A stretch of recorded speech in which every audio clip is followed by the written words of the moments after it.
د خلکو ته معلومات ورکړه چې دا څه خبر ده څه کیسه ده. موږ خو نه خبر، ته خو ماشاءالله جنرال تیر شوی دا څه وایي. دې ته یو پیغام تم پرېږده، زه دا خلکو ته پیغامونه ورکوي. دې ځوان چې دغه سوال ما نه وکړ، د دې سوال په جواب کې ښه ده چې وخت صحیح دا 50 کاله کې په دې وطن کې جګړې روانې دي. دا د موږ هغه سیاستمدارانو دا جګړې روانې کړي دي چې د پنجاب د تورمخې پنجاب پاکستان له ایساو سره لاس لري او ډالر ورکوي. دا 50 کاله کې دا جګړې روانې دي. هغه سیاستمداران خاینه سیاستمداران اشرف غني او کرزي پسې واخیستل، فراري وکړ، دغه پر افتخاره امارت یې راکړ. دوی چې وتښتېدل لاړل امریکا او کاناډا او استرالیا کې ناست دي. د افغانستان د ملت د سرباز د وینو پیسې ځان سره ویوړي اروپایي هېوادونو ته، امریکا او کاناډا ته هلته مارکیټونه جوړ کړي دي. د سرباز د وینو په پیسو یې جوړ کړي، د ملت د افغانستان د وینو په پیسو. سمې ساده صدام صاحبه ورکړي افغانستان کې به جنګ شروع کړو. په چا جنګ شروع کړي؟ د سمې ساده ښځه په امریکا کې، بچانې په امریکا کې، مورې په امریکا کې، خورې په امریکا کې، ورونه په امریکا کې. د افغانستان د ملت شتمني وتښتوله، سر د خلاص کړو. و چې فعلا لږ جب خالي سوی ده، بیا غواړي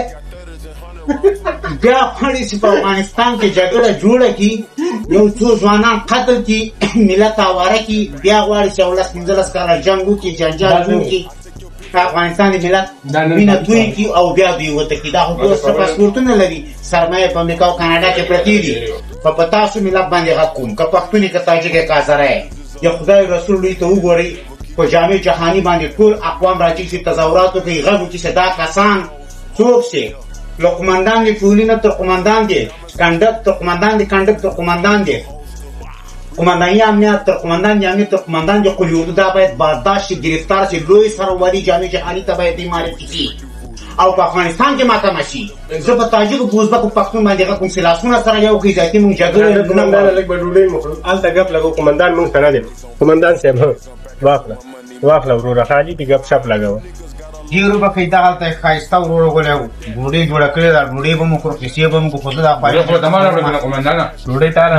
مننه، خو زه دا خواهش درشکه کوم چې ذاتي موږ جنګ نه غواړو. د امارت په مقابل کې که هغه هر حکومت چې په افغانستان کې فعل نزول لري، د موږ د زړه سر ده. ګوره دغه چې ځوان، ما غوندې ځوان چې همیش د دغه طالب مقابل کې جنګېدلی یم، د ما مقابل کې جنګېدلی، اوس هغه هم پښېمانه ده، زه هم پښېمانه یم. ولې فعلا د ما حکومت ته د پنجاب په مقابل کې، د نورو هېوادونو په مقابل کې ترې نه دفاع کوم. دا په ډاډ سره دا خبر کوم. خو زه دا درته وایم چې سمې سادات خبرې ته ذاتي غوږ نه سئ، بلکې ټول قومونه لاسونه سره یو کړئ، تظاهرات وکړئ، په جامع جهاني ملل متحد سازمانونو باندې غږ وکړئ چې دا کسان باید ګرفتاره شي، په افغانستان کې محاکمه شي. دوی د افغانستان د ملت وینه تویه کړې، دوی د افغانستان د ملت وینه تویه کړې. ګورئ خبرې ته غوږ سئ.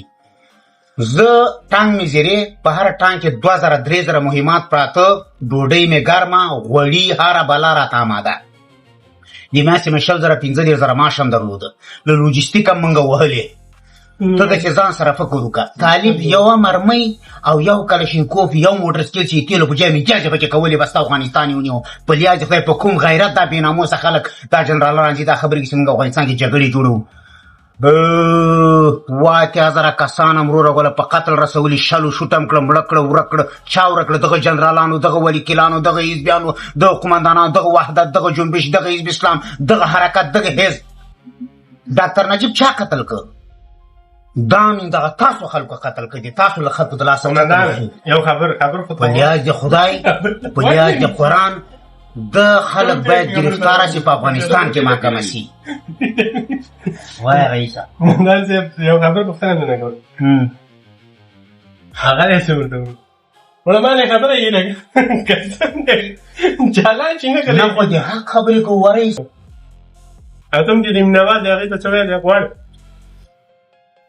مینهوال خو د زړه سادېواله زه په خاص انسانیت افتخار کوم، بل خصوص د افغانستان پر افتخاره ملت ډېر دردېدلی دی. پاسپورټ یې چا له لاسه تاسو نه درکړی. په تا باندې شک کوي چې ته پاکستان یې په دې خاطر چې دې پاکستانیانو ته د ننګرهار او د کونړ خلکو تذکرې جوړې کړي دي. زه تېر شي هغې نه تېرېږه چې پوه شوې؟ ونه کوي، جګړې کوي، نو دغسې ځوانان چې کار کوي، دغسې نه دی جګړې کوي، دا جګړې نه کوي. دا که جګړې کولې دلته به یې دونه رقمه ډوډۍ نه جوړوله. ما غوندې اخلاقي سړی تا خپل ژوند کې لیدلی نه ته ولا راکړه والله ګوره ما اخلاق لرم بالکل ډېر اخلاق لري که دغه ته ما امتحان کې ما تل راځه ډوډۍ خو ته چې څو جان را نه شي خیر دی نو زما خو انډیوالانه سي ما ګرانه سي ما انډیوال د خوند نه راکوي اوس ته ته وایم چې دغه وینا تعبیر کړي ته دا باور نه کوي که نه قومندانه ته په پنجاب کې ډوډۍ خوړوي تا دا پاسپورټ د پاکستان دغه نه ده کم لګي ما د سره پاسپورټ نشته قومندانه د پاکستاني که د هندوستاني که د هر ځای زمونږ او ستاسو ورور دی ورور دغه خبره دی ما خوښه وروري نه مني که نو ته لږ څه په یورو کې خو دی نه خو پکې وایي نو خلکو ته موږ ډېر ورور ویلې دا هم پوهېږي ځای نه شرمېږي نه دا نه وخوړو والا دی خو مرچ دي پکې که نه ترخه دال خوري ترخې خبرې خلکو ته کوې سبا بچا اوچت کړی ما درنه څوک اوچت نه کړي غریب سړی یم قسم دې قوارې ته به مې نه ګورې په خدای قسم د سپي ته دې سړی په چپو سترګو وري سره شټوم او په دې برلین کې ورکوم راځه خپل کار به په دې برلین کې ورکوم چې هر څوک نه هېڅوک چې زه دې حق خبرې کوم